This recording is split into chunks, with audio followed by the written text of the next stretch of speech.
Edhe filluam ka dale, jo nga dale, për në fakt shumë shpejt, edhe me një dinamik, me një intensitet të lartë, me ingrit kapacitetet të përshtatshme për këtë mision. Është shumë interesant, tani a ka qenë horoskopi i tillë, apo që me një vend, do thotë të gjenden kuadrat komanduese që kanë përvoja të ndryshme. Do thotë në Papaj, në një moment, ishte Saliçeku, me ushtarakët dhe varësit e tij, me një përvojë të madhe nga luftimet në teren, pra Paçan, Anëkën Dugaxhinit e tjera.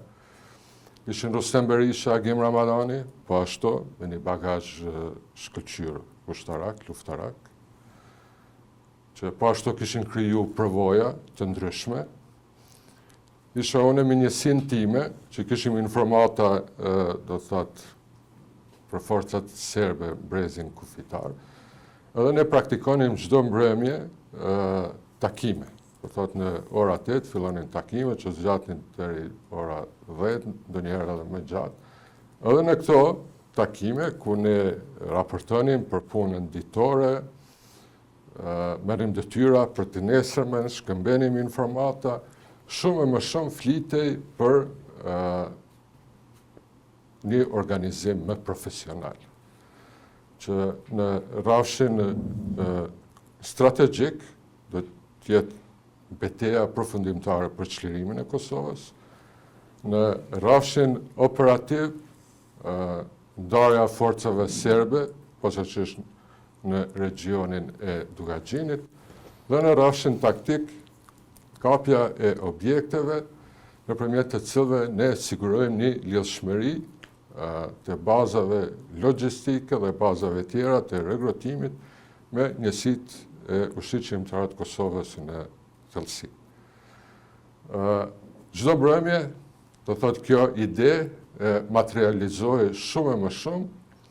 deri kur vim në momentin, do thotë kuadrot komanduese të brigadës Nitreni, Nitra 4, batalionit diverzant të Vëzhgus, apo ma konkret Rustem Berishës, Agim Ramadanit, Saliçekut, që të fillojmë të kërkojmë ndihmë nga gjitha burimet ushtarake me materializu këtë ide. Edhe nga ky moment, do thotë pas një marrëveshje tonë të përbashkët, ne kemi kërkuar ndihmë nga Ministria e Mbrojtjes, nga Shtabi i Përgjithshëm, nga Komanda e Dugaxhinit, nga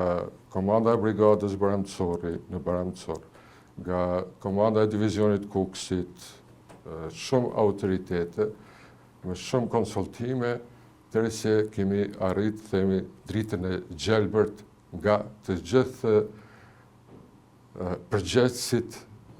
në detyra dhe komandimet të ndryshme. Kështu që pas miratimit edhe nga Ministria e Mbrojtjes, do thotë në atë kohë ishte ministra Halil Bice, që do të na përkrah me tërë potencialin e tij, po ashtu sigurom edhe mbështetjen e shtabit përgjithshëm në takimin me zotin Jakub Krasniqi, i cili ishte aranxhuar nëpërmjet Nasim Haradine. Pastaj takuam kolonelin Halil Kuçana, komandanti i brigadës së Baramcorit.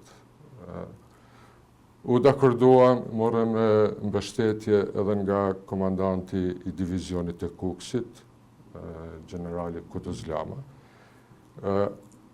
Bashkëbiseduam edhe me komandantin e zonës operative të Dugaxhinit, me Ramosh Haradinaj, i cili po ashtu do të thotë e pëlqeu iniciativën tonë.